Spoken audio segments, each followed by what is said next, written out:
მოგესალმებით ყველას ჩემო მეგობრებო ვიდეო ლესონზე და მე ვარ მიშო. დღეს ჩვენ ასე ვთქვათ ვაგრძელებთ Gmail-ის შემსწავლელი ვიდეო კურსების გადაღებას. გადავდივართ კიდევ ერთ ახალ ვიდეო გაკვეთილზე, სახელწოდებით როგორ უნდა მოვახდინოთ წერილების არქივირიზაცია, ანუ არქივიზაცია, ასე ვთქვათ gmail.com-ზე. პირველ რიგში გადავიდეთ ჩვენს ბრაუზერში. გავხსნათ საიტი gmail.com-ი.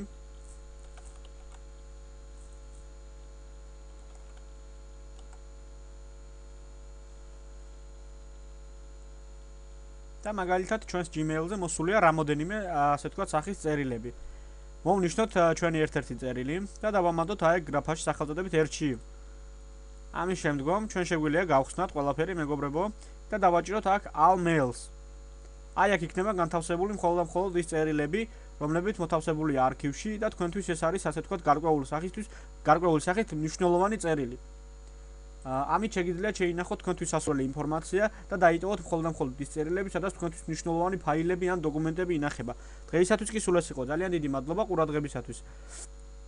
თუ რაიმე შეკითხვა გაგიჩნდათ, დაწერეთ კომენტარებში. ან მომწერეთ Skype-ში. Misho 1207